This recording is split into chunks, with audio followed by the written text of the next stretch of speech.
مايمو ساسوي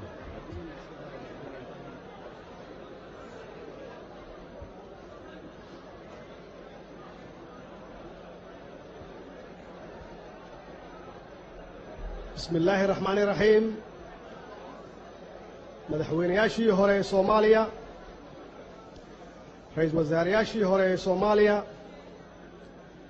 guddoonka labada aqal ee baarlamaanka Soomaaliya mudanayaasha labada aqal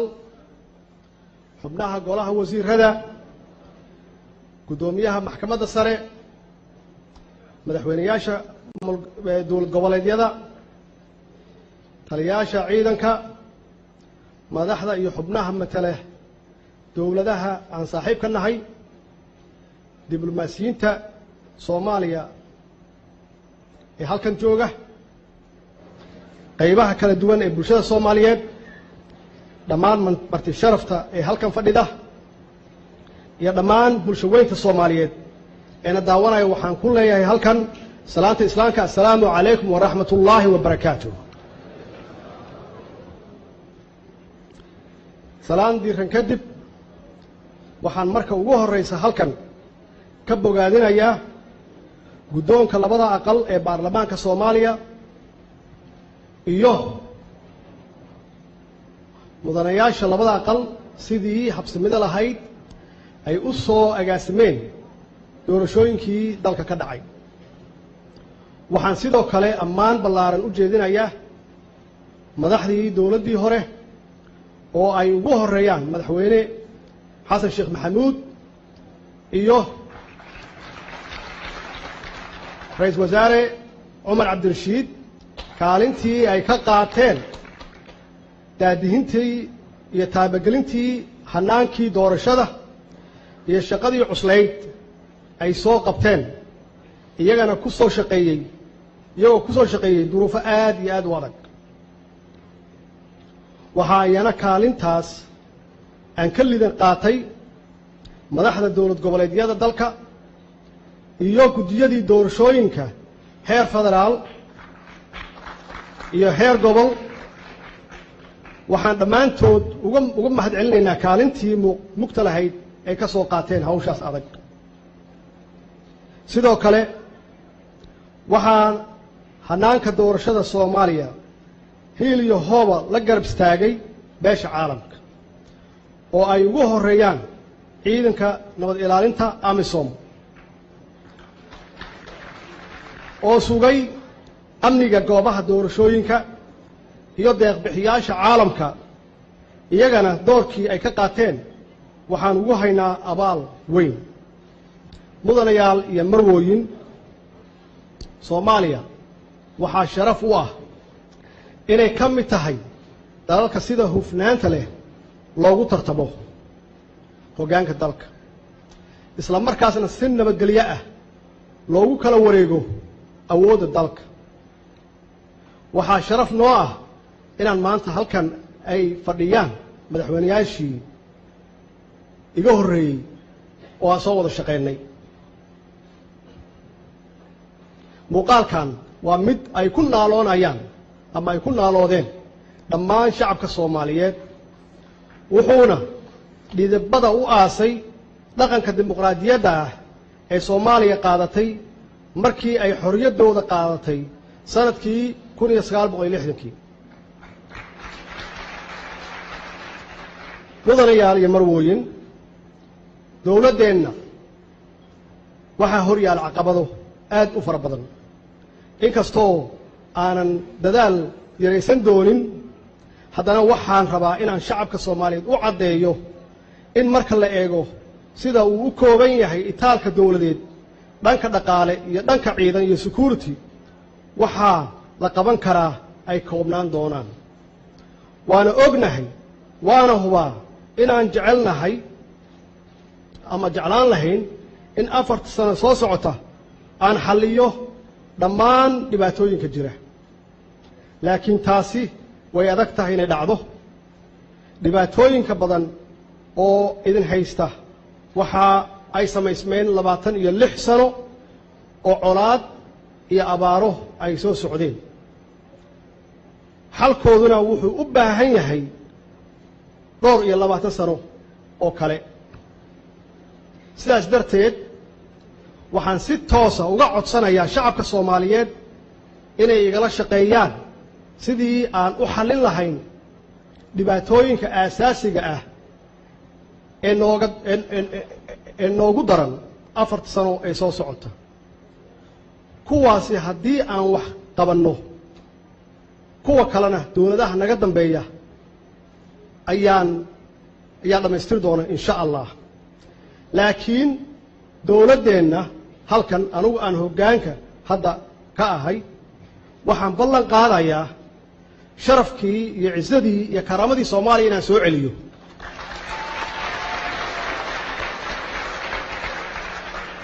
caqabadaha ugu waaweyn ee hor yaalla waxaa ka mid ah amni xumo baahsan dhibaatooyin bini'aadanimo sida abaaraha haatan ka jira dalka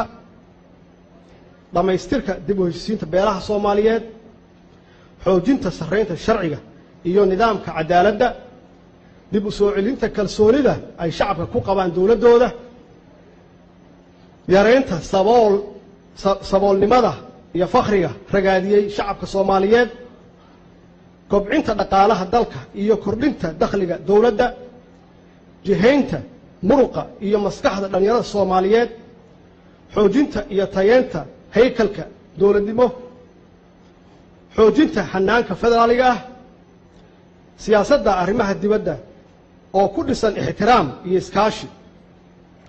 haddii aan ku hormaro arrimaha amniga waxaan diiradda saari doonaa tayeenta qaybaha kala duwan ee ciidanka qalabka sida ama amniga ka shaqeeya waxaan hubin doonaa in ciidamadeen geesiyaasha ah ay u dhammaystiran yihiin agabka ay u baahan yihiin sida mushaharadooda qalabkooda tababarkooda iyo xerooyinkooda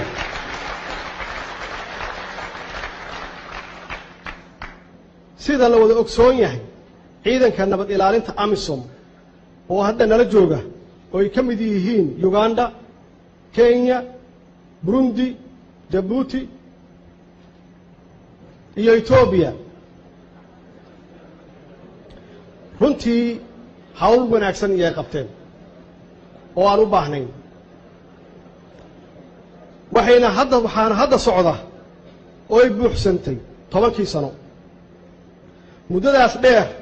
waxay naf iyo maalba u hureen sidii ay garab noogu siin lahaayeen dib u yegleelidda ciidanka qaranka oo amnigeena ku filan dad badan baa ka dhintay dad badan baa ka dhaawacmay waa inaan mar walba xasuusnaano hadafkaas in badan oo ka mid ah wuu hirgalay balse in badan ayaa weli harsan xukuumaddaydu waxay AMISOM kala shaqayn doontaa hadduu Ilaah yiraahdo in muddo kooban hadafkaas lagu hirgeliyo oo ah dhismaha ciidankeena si ay Soomaaliya u yeelato ciidan qaran oo amniga dalkeena iyo dadkiisa u shaqeeya mudanayaal iyo marwooyin gobollo badan oo ka mid ah dalka waxaa in dhawaanba afeeyay abaaro ba'an oo dad iyo dunyaba baabi'iyay muqaalada xoolaha la'aanaya iyo dhulka xaalufay waa kuwa aad u xanuun badan abaarahan waa kuwa soo noqnoqday iyo macaluush oo marar badan horseeday macaluul fara badan sida dhacday sanadkii 2011 haatanna laga cabsi qabo xukuumaddeena ilaa shacabku dhan waa wada leeyihiin xukuumaddan iyagaas ka leh oo kaashanaya khubaro gudaha iyo dibadda waxaan la imaan doonaa istaraatiijiyad cad oo looga waabto aafada abaaraha istaraatiijiyadaas ayaa ku qotomi doonta mabaadi'da caalamiga ah ee adkaysiga aafooyinka ama resilience intaas aan roob la'aan waxba laga qaban karin ilaan waa wax ilaahay shaqadiisa ah haddana waxaa loo diyaar garoobi karaa natiijada ka dhalata mudanayaal iyo marwooyin dib u heshiisiintu waa geedi socodka soo bilowday dhowr iyo 10 sano ka hor welina way socdaan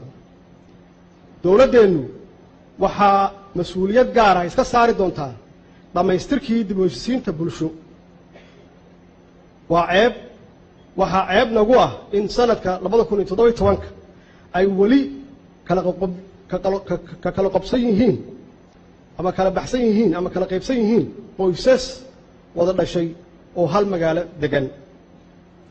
habeenkii la doortay soo hodintaas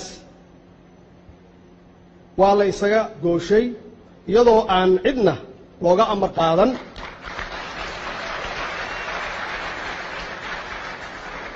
dib u heshiisiintu ma aha in la isa soo hor fariisto oo kaliya mararka qaarkood waxaa ka muhiimsan dhacdo iyo astaan horseeda in la isku soo dhawaado dowladdeena waxay xoog saari doontaa dib u heshiisiinta magaalada Gaalkacyo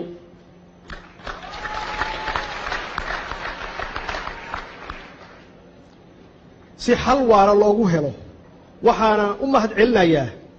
madaxdii iiga horeysay xilka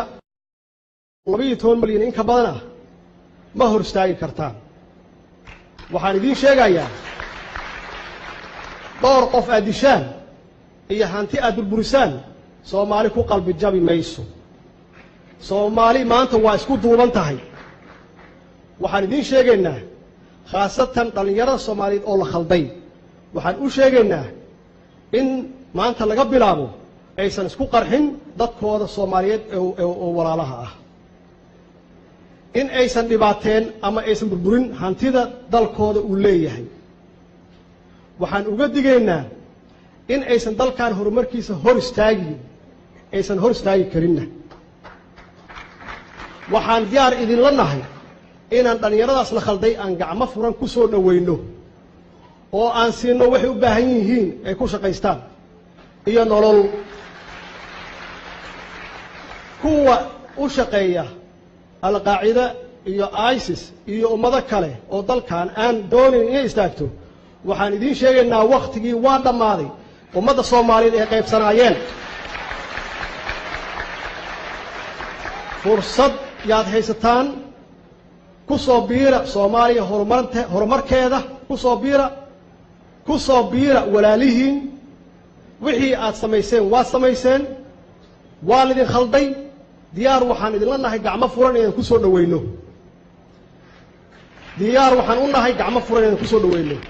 haddii aad ogolaan weydaan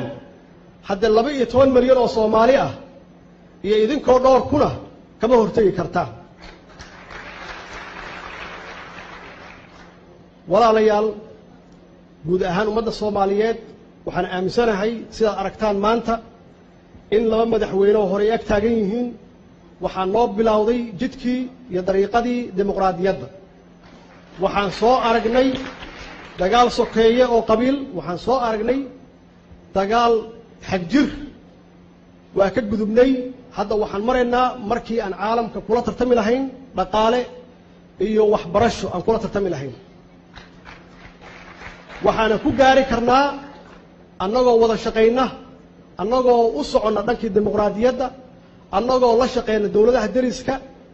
annagoo kala shaqeyna dhanka amniga guud ahaan caalamka annagoo soo dhaweyna cid walba oo adduunka ah oo gacanna siisa cidaana soo dhaweynayna annagaa soo dhaweynayna insha Allah diyaar dawladdan waxay u tahay in ay ku shaqayso sidaad filayseen oo aad ku soo dhaweyseen dawladdani waxay ku shaqayn doontaa inay ilaaliso ammaanada dadka waxaa jira perception aad u xun oo adduunku naga faafiyey inaan nahay dad musuqmaasuq badan waxaan ka galnay sanadkii la soo dhaafay dalka ugu hooseeyaan ka galnay adduunka shacabka Soomaaliyeed iyo dawladdan dhis doon insha Allah waxaan rabnaa inaan ka wada shaqeyno inaan noqono kaalinta koowaad دولة وناك إن شاء الله. والسلام عليكم ورحمة الله وبركاته. مالو ونكسر صومالي هنوراتو صومالي هنوراتو صومالي هنوراتو قول